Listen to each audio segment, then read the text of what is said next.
The Czechoslovak gold. Just 6 months before Britain went to war with Nazi Germany, the Bank of England willingly handed over £5.6 million worth of gold to Hitler, and it belonged to another country. The official history of the bank, written in 1950 but posted online for the first time on Tuesday, reveals how we betrayed Czechoslovakia, not just with the infamous Munich Agreement of September 1938, which allowed the Nazis to annex the Sudetenland, but also in London, where Montague Norman, the eccentric but ruthless governor of the Bank of England, agreed to surrender gold owned by the National Bank of Czechoslovakia. The Czechoslovak gold was held in London in a sub-account in the name of the Bank for International Settlements, the Basel-based bank for central banks. When the Nazis marched into Prague in March 1939, they immediately sent armed soldiers to the offices of the National Bank. The Czech directors were ordered, on pain of death, to send 2 transfer requests. The first instructed the BIS to transfer 23.1 metric tons of gold from the Czechoslovak BIS account, held at the Bank of England, to the Reichsbank BIS account, also held at Threadneedle Street. The second order instructed the Bank of England to transfer almost 27 metric tons of gold held in the National Bank of Czechoslovakia's own name to the BIS's gold account at the Bank of England. The Czechoslovak bank officials believed that as the orders had obviously been carried out under duress, neither would be allowed to go through. But they had not reckoned on the bureaucrats running the BIS and the determination of Montague Norman to see that procedures were followed, even as his country prepared for war with Nazi Germany. Thanks to Norman and the BIS, Nazi Germany had just looted 23.1 tons of gold without a shot being fired. The second transfer order, for the gold held in the National Bank of Czechoslovakia's own name, did not go through. Sir John Simon, the Chancellor of the Exchequer, had instructed banks to block all Czechoslovak assets. The documents released by the Bank of England are revealing, both for what they show and what they omit. They are a window into a world of fearful deference to authority, the primacy of procedure over morality, a world where, for the bankers, the most important thing is to keep the channels of international finance open, no matter what the human cost. A world, in other words, not entirely different to today. The BIS was founded in 1930, in effect by Montague Norman and his close friend Hilmar Schacht, the former president of the Reichsbank, known as the father of the Nazi economic miracle. Schacht even referred to the BIS as my bank. The Bank of England's historian argued that to refuse the transfer order would have been a breach of Britain's treaty obligations with regard to the BIS. In fact, there was a powerful counter-argument that the Nazi invasion of Czechoslovakia had rendered any such obligations null and void as the country no longer existed. A key sentence in the Bank of England documents is found on page 1295. It reads, "The general attitude of the Bank of England directors of the BIS during the war was governed by their anxiety to keep the BIS to play its part in the solution of post-war problems." And here the secret history of the BIS and its strong relationship with the Bank of England becomes ever murkier. During the war, the BIS proclaimed that it was neutral, a view supported by the Bank of England. In fact, the BIS was so entwined with the Nazi economy that it helped keep the Third Reich in business. It carried out foreign exchange deals for the Reichsbank, it accepted looted Nazi gold, it recognized the puppet regimes installed in occupied countries, which, together with the Third Reich, soon controlled the majority of the bank's shares. Indeed, the BIS was so useful for the Nazis that Emil Pohl, the vice president of the Reichsbank and BIS director, referred to the BIS as the Reichsbank's only foreign branch.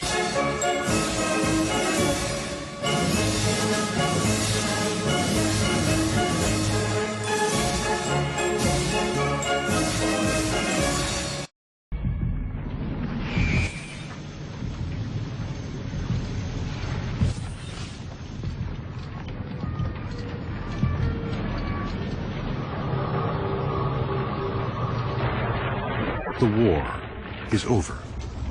Nazi Germany's Third Reich has fallen. Those responsible for the Holocaust's worst crimes are fleeing.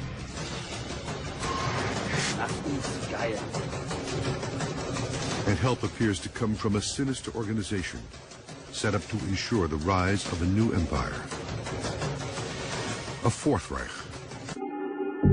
And most German officials deny the existence of the highly organized, centrally funded group portrayed in the novel. Yet some facts are beyond dispute. 150,000 Nazis were accused of war crimes, but only 30,000 were ever tried, and even fewer convicted, most immediately after the war. Some of the most evil, like Joseph Mengele and Martin Bormann, were never brought to trial.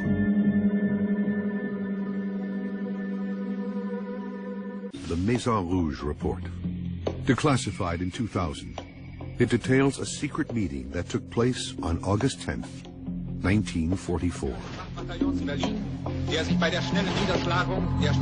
The document tells of a conference between Germany's top industrialists and SS leaders in Strasbourg, France, at a hotel called Maison Rouge.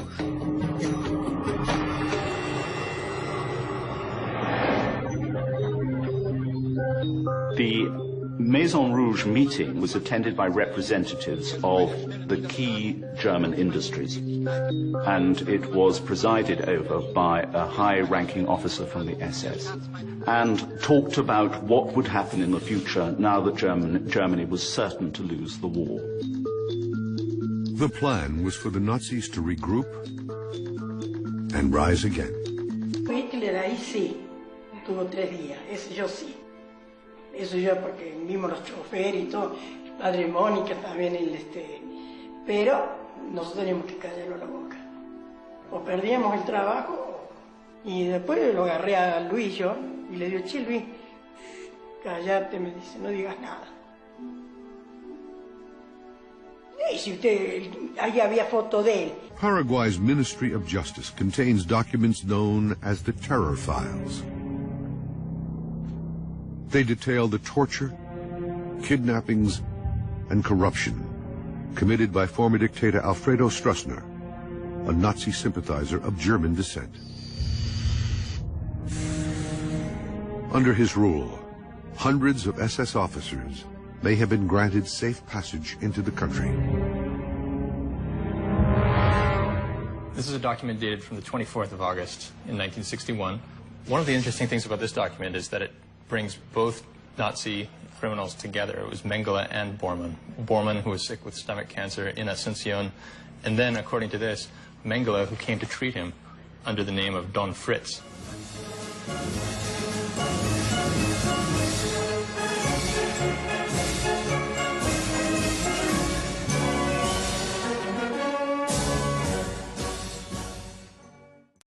People have often wondered what, in the name of sense, the Bilderberg group really is for. You know, you get the standard line that it's so the elite can meet together and plot world domination, which is probably true. You know, I have no difficulty with that. But if you look at the historical circumstances under which it was formed and who was doing it, on the Anglo-American elite side, you have, of course, the Rockefellers, you have the Rothschilds involved in the formation of this thing. But on the European side, who do you have? You have Prince Bernhard, yes. of the Netherlands. And now Beatrix and of course, have taken over that role now since he passed away. Right, exactly. Well, Prince Bernhard was actually German, and a German nobleman, and had been an SS officer. He had been in senior management in IG Farben. Yep. Okay. Yep.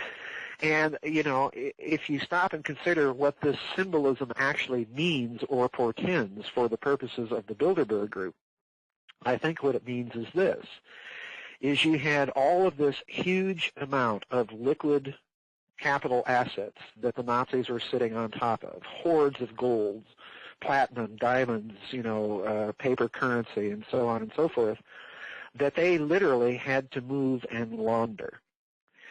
And on the other hand, the bankers of London and New York had the means to do it. Mm.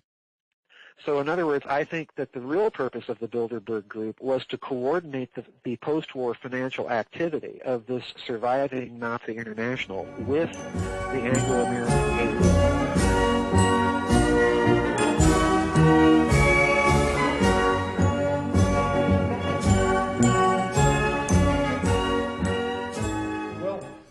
To understand this, we have to go back to 1955 and the formation of something called the Action Committee for the United States of Europe.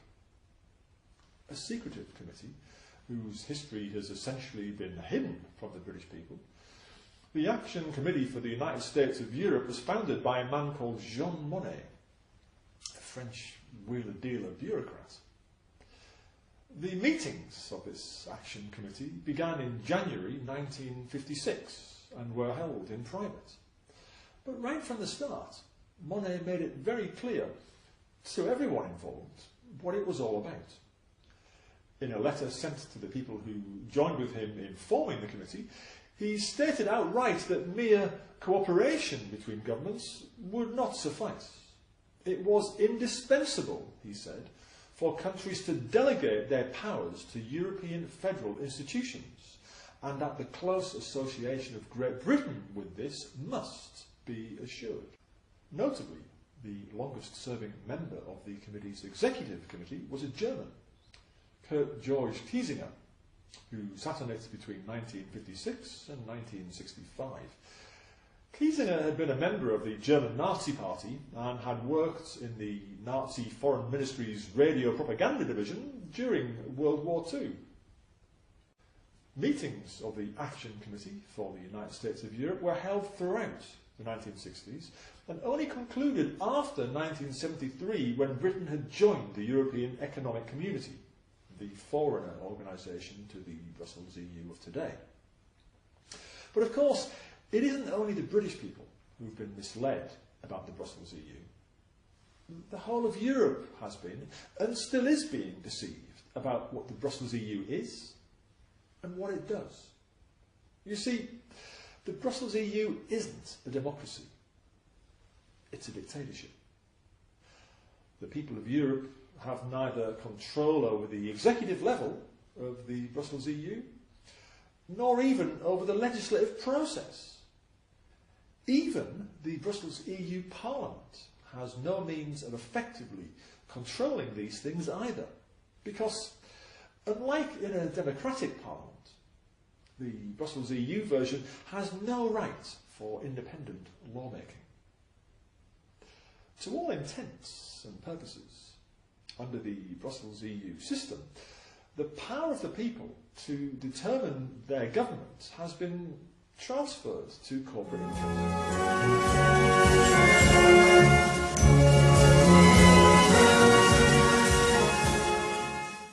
Just like we see Germany running this banking crisis in Greece and Portugal and Italy, Ireland, Spain, that sort of thing, they are now pushing for a European army.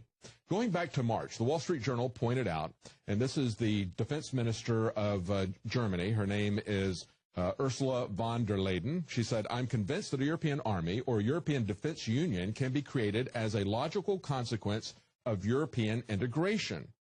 She said, "Europe will only stay politically relevant in the future if we're able to complement our economic power and our political influence with a truly coherent security and defense policy."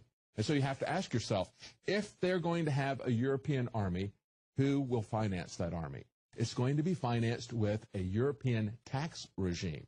We're talking about a consolidation into the United States of Europe. If they have an army, if they have a tax regime, they've already got a parliament, they will need more power for that parliament. So what we're seeing here is a rapid consolidation, and who is in control?